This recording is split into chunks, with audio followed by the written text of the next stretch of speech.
بہت خوب، آپ تو واقعی ذہین ہیں مس صفورہ۔ اچھا، اس کے بعد کیا ہوا؟ بس ہونا کیا تھا، میں پہنچ گئی ڈیڈی کے پاس اور میں نے پوچھا کہ یہ بدتمیز جاہل کون تھا جو آپ سے ایسی الٹی سیدھی بکواس کر رہا تھا۔ ڈیڈی نے جب میرے منہ سے یہ باتیں سنی تو ان کی آنکھیں حیرت سے پھیل گئیں، پوچھنے لگے تمہیں یہ ساری باتیں کیسے معلوم ہوئی؟ تو میں نے انہیں صاف صاف بتا دیا کہ میں نے اس کا فون سن لیا ہے۔ پہلی بار ڈیڈی نے مجھ سے سختی سے کہا، صفورہ کچھ اخلاقی آداب بھی ہوتے ہیں، تمہیں ہماری گفتگو نہیں سننی چاہیے تھی، اور پھر خاص طور سے کاروباری گفتگو۔ ڈیڈی، یہ کاروباری گفتگو تھی؟ میں نے ڈیڈی سے پوچھا۔ تو اور کیا، مجھے اس شخص کو ادائیگی کرنی ہے، کچھ مال کی خریداری کی تھی میں نے اس سے، اس میں دیر ہو گئی، ظاہر ہے اس کی پریشانی برحق تھی۔ صرف 15,000 کی بات تھی اور آپ نے دیر کر دی، ایسی لاپرواہی تو آپ نہیں کرتے ڈیڈی۔ بھائی صفورہ، میرا نہ جانے کیسے کیسے لوگوں سے واسطہ ہے، کیا کچھ کرنا پڑتا ہے، تم نے ایک ٹیلی فون سن لیا تو میری جان کو آ گئی، کوئی خاص بات نہیں ہے، اور بیٹے اس طرح ٹیلی فون نہیں سنا کرتے، آئندہ یاد رکھنا۔ خیر جناب، اس وقت تو میں خاموش ہو گئی، لیکن 20-22 دن کے بعد اتفاق سے جب ٹیلی فون کی گھنٹی بجی تو میں نے اور ڈیڈی نے ایک ساتھ ہی ٹیلی فون اٹھا لیا، اور اس وقت جو ان لوگوں کے درمیان گفتگو ہوئی وہ بھی میں آپ کو بتاتی ہوں۔ صفورہ نے پھر اپنی نوٹ بک کا ایک صفحہ کھول لیا۔ ابھی چند ہی روز تو ہوئے ہیں۔ جی صاحب، وہ بیمار ہے اور بیماری بھی اچھی خاصی ہے، رقم تو لگانی پڑے گی۔ صاحب، آپ کا تو اس سے کوئی واسطہ نہیں ہے، لیکن میرا خون کا رشتہ ہے، میں اس کی زندگی چاہتا ہوں، اور اس کی زندگی بچانے کے لیے مجھے چند 15,000 روپے کی اور ضرورت ہے۔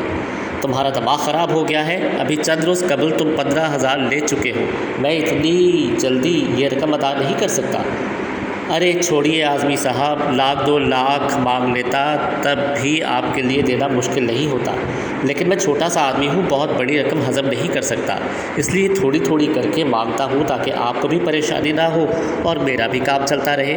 اور پھر آپ یقین کریں، وہ بیمار ہے اور اس کی بیماری کے لیے مجھے رقم چاہیے۔ جہنم میں جائے وہ، مجھے اس سے کوئی غرض نہیں ہے۔ یہ بات تو آپ بہت پہلے کہہ چکے ہیں صاحب، مگر رقم تو ادا کرنی ہی ہوگی۔ بتائیے کب، کس وقت اور کہاں پہنچوں؟ لعنت ہے تم پر، تم نے میری زندگی تلخ کر کے رکھ دی ہے۔ یہ ڈیڈی کی آواز تھی۔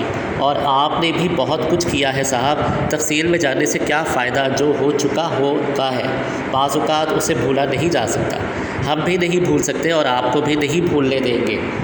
شام کو کارپوریشن کے بڑے دروازے کے سامنے آپ کا انتظار کروں گا۔ اور اس کے بعد فون بند ہو گیا تھا۔ پھر کیا ہوا؟ سادی نے پوچھا۔ کچھ نہیں، ڈیڈی گئے اور رقم یقینی طور پر لے کر گئے۔ میں ان 2 دفعہ کے معاملات کے بعد سے محتاط ہو گئی تھی۔ میں نے سمن کو بھی فون کیا تھا اور اسے اپنے پاس بلا لیا تھا۔ اس کے بعد ہمارے درمیان یہ بات طے ہو گئی تھی کہ اب جب بھی کبھی ڈیڈی اس بلیک میلر سے بات کریں گے اور ان کے درمیان وقت طے ہوگا تو میں اور سمن ان کا تعاقب کریں گے۔ لیکن بدقسمتی یہ رہی کہ 6-7 روز سمن برابر میرے ساتھ رہی اور اس دوران ایسی کوئی بات نہ ہوئی۔ 8ویں دن آنٹی جہاں آرا نے سمن کو واپس بلا لیا اور 9ویں دن پھر اس بلیک میلر کا فون آ گیا۔ میں نے سمن سے رابطہ قائم کرنے کی کوشش کی لیکن اس میں کامیابی نہ ہو سکی۔ سمن موجود نہیں تھی، جبکہ ڈیڈی کو شام کے 6 بجے اس شخص سے ملنا تھا۔ چنانچہ میں نے ڈیڈی کا تعاقب کیا۔ میں تنہا تھی اور گھبرائی ہوئی تھی، ایک جگہ پکڑی گئی۔ ڈیڈی نے مجھے اپنا تعاقب کرتے ہوئے دیکھ لیا تھا۔ وہ میرے پاس آ گئے اور میں بوکھلا گئی۔ میں کوئی بات نہیں بنا سکی تھی ان سے، چنانچہ میں نے ان سے صاف کہہ دیا کہ میں ان کی اس پریشانی کو اچھی طرح جانتی ہوں۔ چند لمحات کے لیے ڈیڈی عجیب سے انداز میں مجھے دیکھتے رہ گئے، ان کی آنکھیں سرخ ہو گئیں۔ آپ یقین کریں کہ وہ زندگی میں 1-2 بار ہی مجھ پر ناراض ہوئے ہیں، لیکن اس دن وہ بے حد ناراض ہوئے تھے۔ انہوں نے انتہائی سرد لہجے میں کہا، صفورہ، مجھے تم سے یہ امید نہیں تھی، یہ گھٹیا باتیں ہیں، میں پہلے بھی تمہیں منع کر چکا ہوں اور تم مسلسل میرا فون سن رہی ہو۔ کیا چاہتی ہو آخر؟ کیا یہ کہ میں تمہیں یہاں سے کہیں اور بھجوا دوں یا کوئی اور سخت سلوک کروں تمہارے ساتھ؟ واپس گھر جاؤ، میں بعد میں تم سے بات کروں گا۔ ڈیڈی کا لہجہ ایسا تھا کہ میری آنکھوں سے آنسو نکل آئے اور پھر میں ان کے پیچھے نہ جا سکی اور واپس گھر آ گئی۔ 7:30 بجے جب ڈیڈی گھر واپس آئے تو نارمل ہو چکے تھے۔ انہوں نے بڑے پیار و محبت سے مجھے سمجھایا کہ یہ سب کاروباری معاملات ہیں اور ان میں میری مداخلت مناسب نہیں ہے، لیکن میں بگڑ گئی۔ میں نے کہا، ڈیڈی میں جاہل نہیں ہوں، کاروباری معاملات کو بھی اچھی طرح سمجھتی ہوں، یہ تو بلیک میلنگ ہے، کھلی بلیک میلنگ۔ باہر صورت سادی جناب، میرا خیال ہے کہ میری گفتگو طویل ہوتی جا رہی ہے۔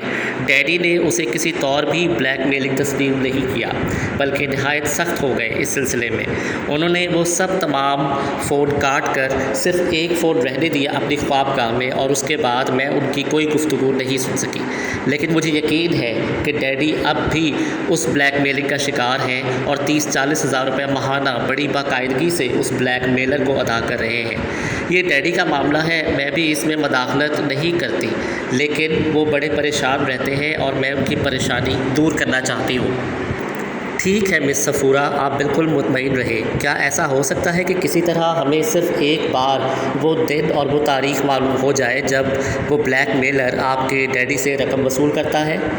اور تو کسی طرح یہ ممکن نہیں ہے، لیکن میں ایک کوشش کر سکتی ہوں۔ وہ کیا؟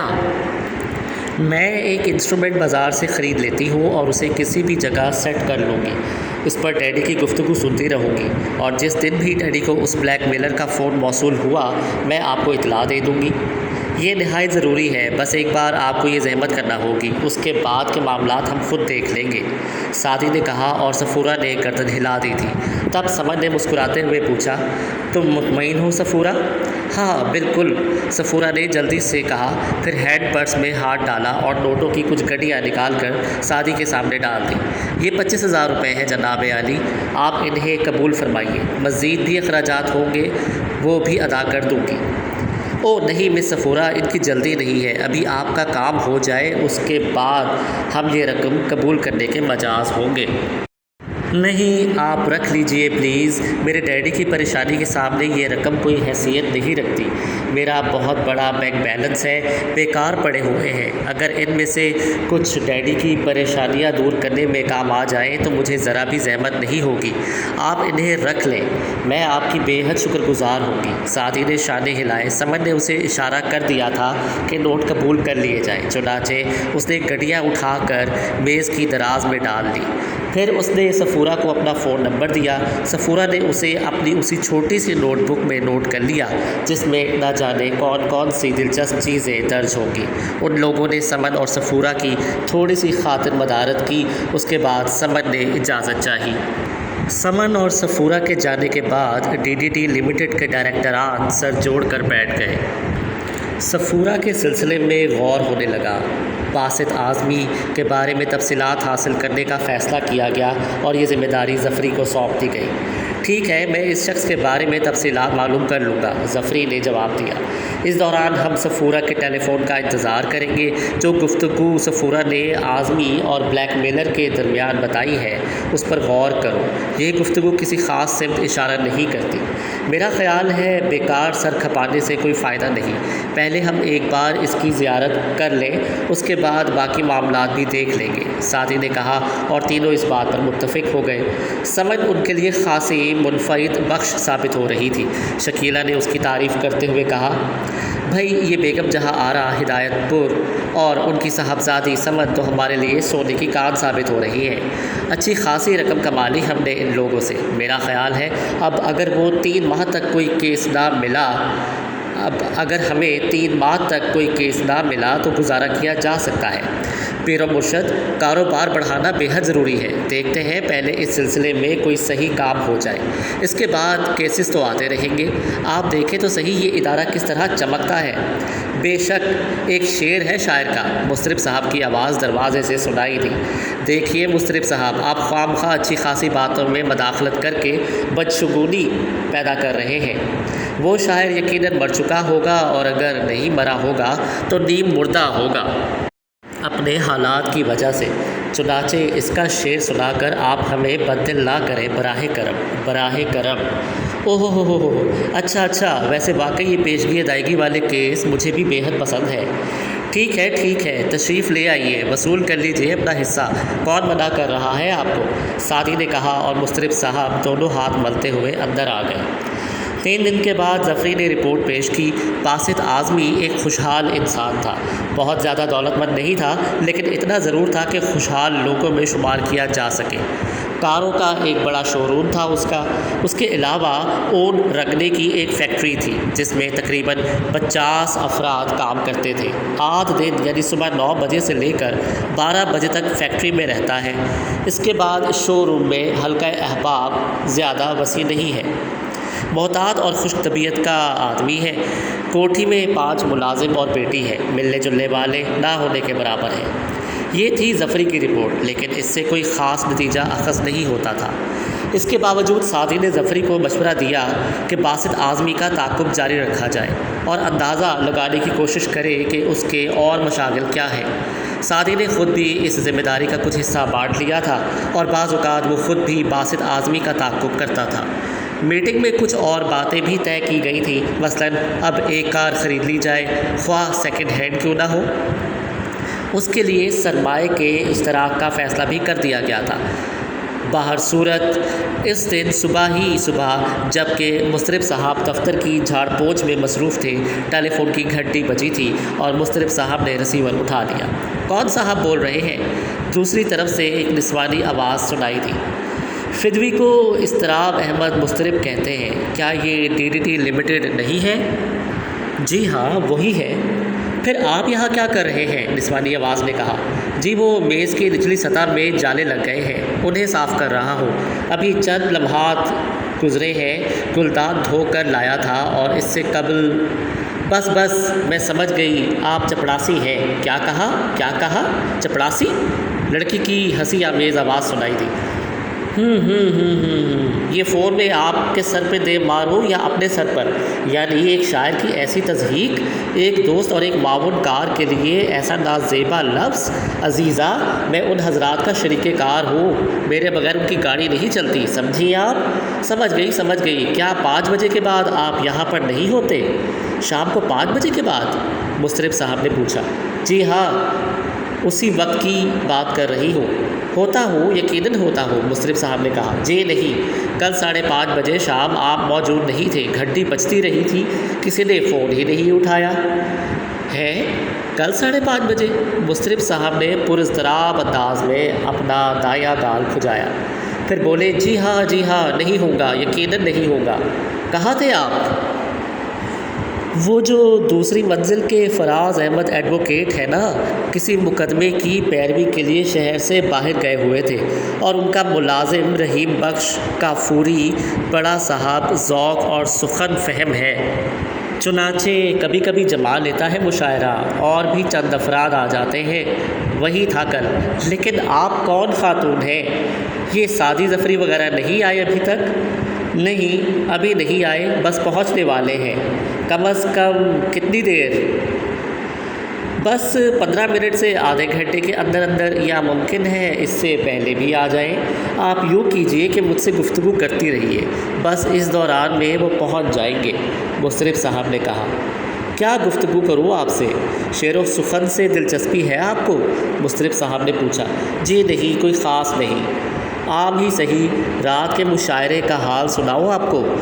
مصرع طرح تھا۔ عین کیا خوب تسلی کے لیے گڑ کا ملیدہ؟ ملاحظہ فرمایا آپ نے، ملیدہ۔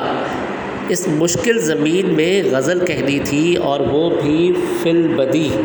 ایک شاعر پر اس سے زیادہ نازک وقت اور کوئی نہیں ہوتا، لیکن شاعر تو صرف شاعری میں قدم رکھتے ہی زندگی پر خارداریوں ہو آ گئے یہ لوگ، معاف کیجیے گا، پھر کبھی صحیح میں ریسیور سعدی کو دے دوں۔ جی ہاں، دوسری طرف سے کسی قدر سکون بھری آواز سنائی دی اور مضطرب صاحب نے ریسیور سعدی کے ہاتھ میں تھما دیا۔ ہیلو، سعدی نے کہا۔ میں صفورہ بول رہی ہوں، سعدی صاحب۔ اوہ، آپ کیسی ہیں مس صفورہ؟ کل شام کو 5:30 بجے میں سخت پریشان ہو گئی تھی، سمن کو بھی میں نے ٹیلی فون کیا تھا، وہ بھی نہیں ملی، خود بیگم جہاں آرا بھی کہیں گئی ہوئی تھی۔ آپ یقین کریں شدید ذہنی کوفت اور الجھن کا شکار تھی رات بھر۔ خیریت تو ہے سفورہ صاحبہ؟ فون ملا تھا، میں نے دوسرے فون پر سنا 25,000 روپے کا مطالبہ۔ پہلے جسے اس نے بیمار بتایا تھا اس کی حالت نازک بتاتا ہے۔ کافی تلخ کلامی ہوئی ڈیڈی سے اور اس نے ایک عجیب و غریب دھمکی دی۔ کیا؟ سعدی نے پوچھا۔ کہنے لگا دیکھو مسٹر اعظمی، بعض سودے زندگی اور موت کی حیثیت رکھتے ہیں۔ تم بھول رہے ہو کہ اپنی ذرا سی ہٹ دھرمی سے تم سب کچھ کھو دو گے، تنہا رہ جاؤ گے اس دنیا میں، اور تنہائی کی زندگی گزارنا آسان کام نہیں ہے۔